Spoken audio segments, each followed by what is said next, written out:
যেই ব্যক্তি রাতের বেলা এই দোয়াটি 3 বার পরে ঘুমিয়ে যাবে, আল্লাহর নবী বিশ্বনবী সাল্লাল্লাহু আলাইহি ওয়াসাল্লাম বলেন, সকাল বেলা যখন আল্লাহ তাআলার বান্দা ফজরের নামাজের মাঝে যখন উঠবে, আল্লাহ নবী বলেন রাতের বেলা এশারের নামাজ পড়ার পরে, খাবার খাওয়ার পরে আল্লাহর বান্দা যদি এই দোয়াটা 3 বার পড়তে পারে, তাহলে আল্লাহ পাক রব্বুল আলামিন সকাল বেলা ঘুম থেকে ওঠার আগে আমার আল্লাহ তাকে নিষ্পাপ মাসুম বাচ্চার মতো আমার আল্লাহ পবিত্র বানায়া দেই।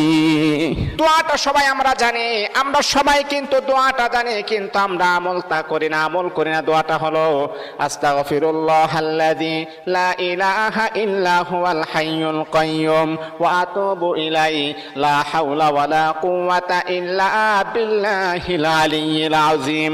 3 বার যদি আপনি পড়তে পারি, ইনশাআল্লাহ আল্লাহ পাক রব্বুল আলামিন আমার আপনার জীবনের সমস্ত গুনাহগুলোকে আমার আল্লাহ ক্ষমা করে দিবে।